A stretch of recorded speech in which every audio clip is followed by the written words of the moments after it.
Choice 3 ಮತ್ತು 4 ಸಂಕ್ಷಿಪ್ತವಾಗಿ ಹೇಳ್ತೀನಿ. ಚಾಯ್ಸ್ 3 ಅಂತಂದರೆ 100 ಅವಾಗಿಂದ ಉದಾಹರಣೆ ಕೊಡೋದಾದರೆ ನೀವು 100 ಆಪ್ಷನ್ಸ್ ಹಾಕಿದ್ದೀರಾ, ನಿಮಗೆ 80ನೇದು ಯಾವುದೋ ಒಂದು ಆಪ್ಷನ್ ಸಿಕ್ಕಿದೆ, ಈಗ ನಿಮಗೆ ಗೊತ್ತಾಗಿದೆ ಅದು ನಿಮಗೆ ಇಷ್ಟ ಇಲ್ಲ ಅಷ್ಟೊಂದು.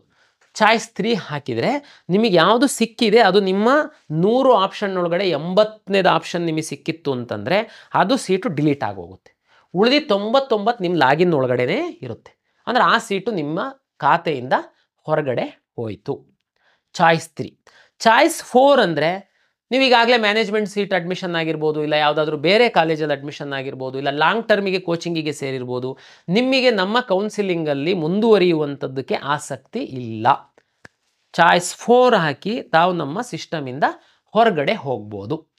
ಕಳೆದ ವರ್ಷದ ನಮ್ಮ ಅನುಭವದ ಮೇಲೆ ಚಾಯ್ಸ್ 3, 4 ಅವರಿಗೆ ಮಾತ್ರ ಒಂದು ಅವಕಾಶ ಕೊಟ್ಟಿದ್ದೀವಿ ನಾವು. ಚಾಯ್ಸ್ 1, 2 10 ಸರಿ ವಿಚಾರ ಮಾಡಿ ಹಾಕಿ, ಒಂದು ಸರಿ ಹಾಕಿದರೆ ಫ್ರೀಸ್ ಆಗುತ್ತೆ.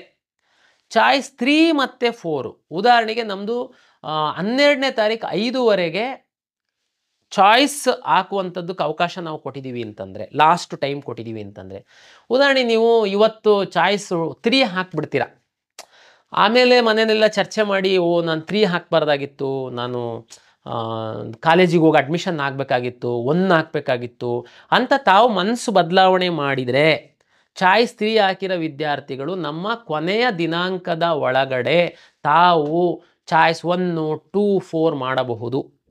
ಚಾಯ್ಸ್ 4 ಹಾಕಿರುವಂತಹ ವಿದ್ಯಾರ್ಥಿಗಳು ಹಾಕಿದ ನಂತರ ನಮ್ಮ ಕಟ್ ಆಫ್ ಡೇಟಿನ ಒಳಗಡೆ ನಿಮ್ಮ ಮನಸ್ಸು ಬದಲಾಗಿ ನಮ್ಮ ಸಿಸ್ಟಮಿಂದ ಹೊರಗಡೆ ಹೋಗಿದ್ದವರು, ಇಲ್ಲ ನಾನು ಒಳಗಡೆ ಬರ್ತೀನಿ 3 ಹಾಕ್ತೀನಿ ಹಾಕಬಹುದು, 2 ಹಾಕ್ತೀರಾ ಹಾಕಬಹುದು. ಆದರೆ 2 ಹಾಕಿ ಮತ್ತೆ 1 ಹಾಕೋಕ್ಕಾಗಲ್ಲ, 2, 1 ಫ್ರೀಸ್ ಆಗಿಬಿಡುತ್ತೆ. ಅದನ್ನು 10 ಸರಿ ವಿಚಾರ ಮಾಡಾಕಿ 3 ಮತ್ತು 4 ಲಾಸ್ಟ್ ಡೇಟ್ ತನಕ ತಾವು ಮನಸ್ಸನ್ನು ಚೇಂಜ್ ಮಾಡಿದರೆ KEಗೆ ಬಂದು ಇಲ್ಲಿ ಅರ್ಜಿ ಕೊಟ್ಕೊಂಡು ನಿಂತ್ಕೊಳ್ಳೋ ಅಂತ ಅಗತ್ಯ ಇಲ್ಲ. ಕಳೆದ ವರ್ಷ ನಾವು ಸಾಕಷ್ಟು ನೋಡಿರೋ ಹೊತ್ತಿಗೋಸ್ಕರ ಮಿಸ್ ಆಗಿ ಸೈಬರ್ ಸೆಂಟರಿಗೆ ಕೊಟ್ಟಿರ್ತೀರಾ, ಅವ 2 ಹಾಕೋದ್ರ ಬದಲು 4 ಹಾಕ್ತಾನೆ, ಸಿಸ್ಟಮಿಂದನೇ ಹೊರಗಡೆ ಹೋಗ್ಬಿಡ್ತೀರಾ, ನಮ್ಮಿಂದ ಒಳಗಡೆ ತಗೊಂಡು ಬರೋದಕ್ಕಾಗಲ್ಲ, ನಿಮಗೆ ತುಂಬ ಮಕ್ಕಳು ತೊಂದರೆ ಅನುಭವಿಸಿದ್ರಿ. ಆ ಕಾರಣಕ್ಕೋಸ್ಕರ 3 ಮತ್ತು 4 ಫ್ಲೆಕ್ಸಿಬಲ್ ಕೊಟ್ಟಿದ್ದೀವಿ. ಲಾಸ್ಟ್ ಡೇಟ್ ತನಕ 3, 4 ನೀವು ಆ ಕಡೆ ಈ ಕಡೆ ಮಾಡ್ಬೋದು. 4 ಹಾಕಿದ್ದವನು ಲಾಸ್ಟ್ ಡೇಟ್ ಒಳಗಡೆ ಮನಸ್ಸು ಬದಲಾವಣೆ ಮಾಡಿದರೆ 1 ಹಾಕಿ ಕಾಲೇಜಿಗೆ ಹೋಗಿ ಅಡ್ಮಿಷನ್ ಆಗ್ಬೋದು. ಇದು ನಿಮಗೆ ಈ ಸರಿ ನಿಮಗೆ ಒಂದು ತೊಂದರೆ ಆಗಬಾರ್ದು ಅನ್ನುವ ನಿಟ್ಟಿನಲ್ಲಿ ನಿಮಗೆ ಅವಕಾಶವನ್ನು ಮಾಡಿ ಕೊಟ್ಟಿದ್ದೀವಿ.